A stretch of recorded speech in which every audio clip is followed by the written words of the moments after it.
বাজার ব্যাপক কমতির দিকে রয়েছে। বাজার আরো কমবে এমনটি এমনটি জানিয়েছেন কৃষকরা। ব্যবসায়ীরা জানিয়েছেন এই বাজার আরো কমার সম্ভাবনা রয়েছে। বাজার ব্যাপক হারে কমছেন, আমদানি প্রচুর। এবং আমরা এ বিষয়ে কৃষকের সাথে যুক্ত হতে চাই আজকের বাজার আপডেট নিয়ে। আসসালামু আলাইকুম। ওয়ালাইকুম আসসালাম। কেমন আছেন? ভালো আছি। কি নাম আপনার? আমার নাম হাফিজুল। হাফিজুর? জি। হাফিজুর রহমান? জি। আচ্ছা, কোন জেলা থেকে আসছেন? কুষ্টিয়া। কুষ্টিয়া জেলা থেকে আসছেন। এই যে পেঁয়াজ নিয়ে আসছেন আর বিক্রি করছেন, বাজারে কেমন বুঝতেছেন? ন্যায্য দাম মিলছে? না না। ন্যায্য দাম মিলছে না। না। আচ্ছা, আপনার কাছ থেকে আমার কিছু জানার আছে।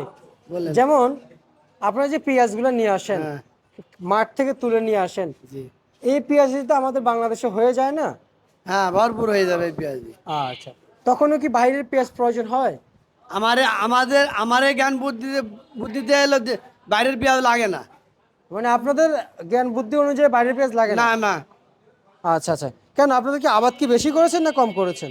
আমরা আবাদ করেছি, ভরপুর আবাদ আছে আমার দিকে। প্রচুর আবাদ আছে? হ্যাঁ, প্রচুর আমদানি আছে। মার্কেটে আমদানি ঠিক আছে, আবাদ কি প্রচুর হয়েছে? হ্যাঁ, প্রচুর আমদানি আছে। প্রচুর আমদানি হয়েছে। আচ্ছা, আপনাদের যে সার বিষ কীটনাশক সেগুলো কেমন পাওয়া যাচ্ছে? ওগুলোর দাম খুব বেশি। সারের দাম এমনি 45 টাকা কেজি নিতে, 40 থেকে 45 টাকা কেজি নিতে। টিএসপি ফসফেট ঢ্যাপ বলে একটা সার আছে, ঢ্যাপ, ওটা নিতে 40-38 টাকা কেজি। এক বোতল নুনা বিষ 1000 টাকা দাম। আরও অন্য অন্য বিষ আছে, 50 মিলি বিষ 450-500 টাকা দাম। সব জিনিসের দাম ডবল। আচ্ছা লেবার খরচ 500-600 টাকা একটা লেবার খরচ। আচ্ছা আচ্ছা আচ্ছা। মানে সব দিকে দাম বেশি। সব ডবল খরচ। আচ্ছা আচ্ছা আচ্ছা আচ্ছা। মার্কেটে আজকে পেঁয়াজের আমদানিটা কেমন দেখতে পাইছেন? আমদানি ভালো আছে।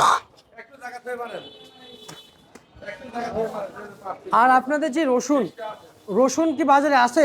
আছে। রসুন কত করে বিক্রি করছেন? রসুন বিক্রি হয়েছে আজ 45 থেকে 50। 45 থেকে 50। আচ্ছা, আর আর হচ্ছে যে পেঁয়াজ কত বিক্রি করছেন? পেঁয়াজ বেচলাম ওপরে 30-31, নিচে 25-26। নিচে 25-26? নিচে 25-26। আচ্ছা, আর একটু জানতে চাইবে, নিচে 25-26। আর হচ্ছে যে এই যে যেমন পেঁয়াজের যে হাট বাজার, জি। সেখানে পার মন কত যাচ্ছে? ওইখানে 1000-1100 টাকা বাজার বিক্রি হচ্ছে। আচ্ছা, আমার কৃষকদের, দৌলতপুর থানা, কুষ্টিয়া জেলা। কুষ্টিয়া জেলায় কৃষকদের জন্য সার বিষ কীটনাশক সরকার থেকে বরাদ্দ থাকে, সেগুলি কি আপনারা না, আমরা পাই না। পান না? না না। সরকার থেকে কোনো কৃষি মন্ত্রণালয় থেকে কোনো লোকজন যায় আপনাদের না, কাছে? আমাদের কাছে কোনদিন যায় না। আপনাদের মাটি কিংবা ফলন কেমন আছে সাজেশন দেয় গিয়ে? না এমন কোনো লোক পাওয়া যায়? না না, আমরা কিছু পাইনি। পাওয়া যায় না? না আচ্ছা, কোনো কিছুতে আপনারা না, আমরা সরকারের যে জিনিসপাতির মাধ্যমে চিন্তা যায়, আমরা কোনো পেপার পাই না। কোনো কিছুই পান না? না। আচ্ছা আচ্ছা আচ্ছা, বুঝতে পারছি। তার মানে আপনারা ভোগান্তিতে পড়েছেন, জি। তাই না? আচ্ছা, সবশেষে আরেকটু জানতে চাইবো আপনার কাছ থেকে, এই যে পেঁয়াজ রসুন নিয়ে আমরা যে কথা বলছি আপনার সাথে, জি। এবং এই যে বর্তমান পেঁয়াজ দাম বলেছেন, রসুনের দাম বলেছেন, এগুলো কি আজকের জন্য নাকি আগামীকাল কি রেট থাকবে? আগামীকাল থাকবে কিনা বলতে পারবো না। 3-4 দিন ধরে এই অবস্থায় আছে। এই 28, 27, 30, 31 আজ 4 দিন ধরে বিক্রি হয়েছে। আচ্ছা আচ্ছা আচ্ছা আচ্ছা, বুঝতে পারছি। এবং ঠিক আছে, আপনাকে আমরা ধন্যবাদ জানাচ্ছি। এই ছিল আজকের সর্বশেষ বাজার তালিকা, প্রিয় দর্শক, ঢাকা থেকে।